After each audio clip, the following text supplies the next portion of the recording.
사랑하는 여러분, 좋은 아침입니다. 모두 잘 주무셨나요? 이 졸졸졸졸 흐르는 물소리 너무 좋죠?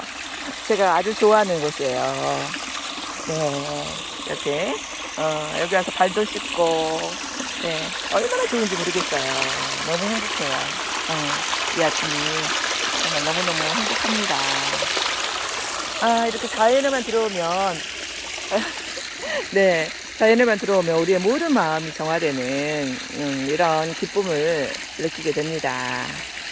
그런데 우리가 일상에서는 어때요? 스트레스 받는 일도 많이 있고 때때로 화가 나는 일도 많이 있죠. 근데 화를 내는 것도 유형에 따라서 좀 달라요.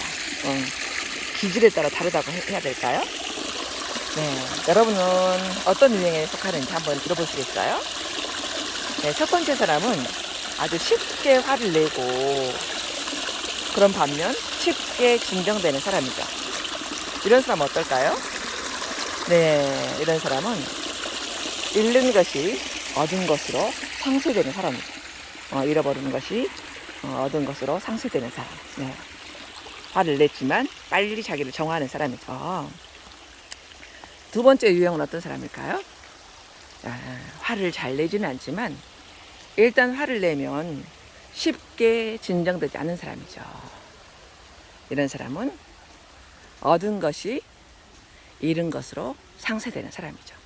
쉽게 화를 내지는 않지만 일단 화가 나면 잘 풀리지 않는 사람을 말을 하겠죠.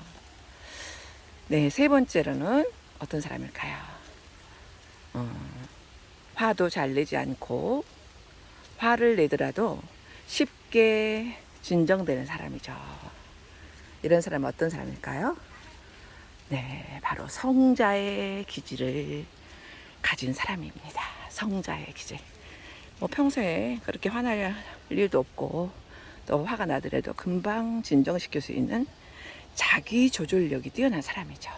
성자의 기질을 가지고 있죠. 마지막으로 네 번째는 화도 쉽게 내고 화를 쉽게 진정시키지도 못하는 사람이죠. 이런 사람은 사악한 기질의 소유자라고 해요. 즉 분노 조절이 어려운 기질적으로 그런 사람들이 또 있습니다. 이런 사람은 걸어다니는 폭탄 같은 사람이어서 굉장히 위험하죠. 위험해. 어디서 터질지 모르기 때문에 걸어다니는 폭탄 같은 사람들이 있습니다.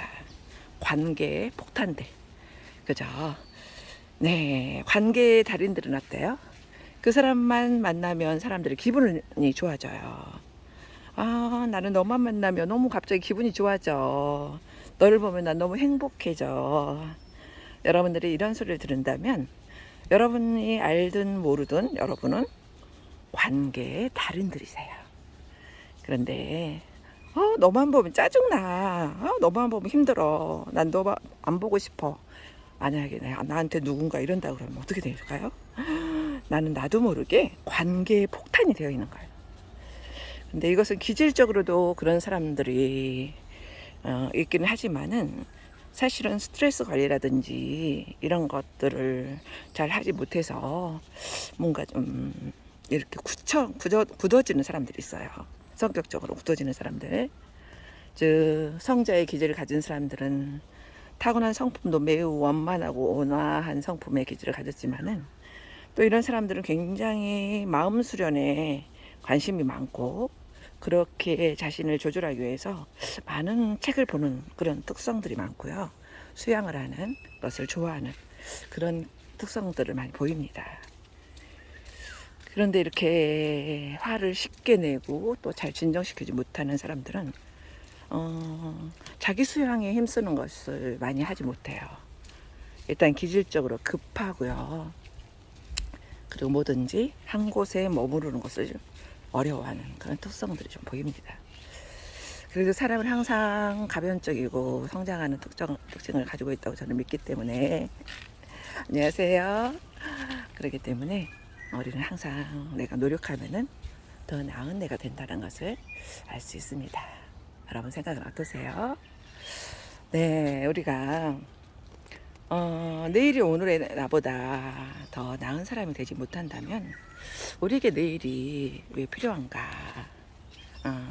그런 이야기를 하신 분이 계시더라고요. 우리는 다른 사람하고 경쟁을 하는 것이 아니라 언제나 어제의 나와 오늘의 나를 우리가 관찰해 보면서 오늘 나는 무엇 하나가 좀 더 나아지고 있는가, 발전하고 있는가, 성장하고 있는가, 이런 곳에 초점을 둔다면 여러분은 날마다 행복할 수밖에 없는, 날마다 삶이 만족스러울 수밖에 없는 그런 나날이 될 것이라는 것을 저는 확신합니다. 네, 여러분 생각은 어떠세요? 네, 사랑하는 여러분, 오늘도 날씨가 더울 것 같지만 모두 건강 잘 챙기시고 행복하세요. 사랑합니다.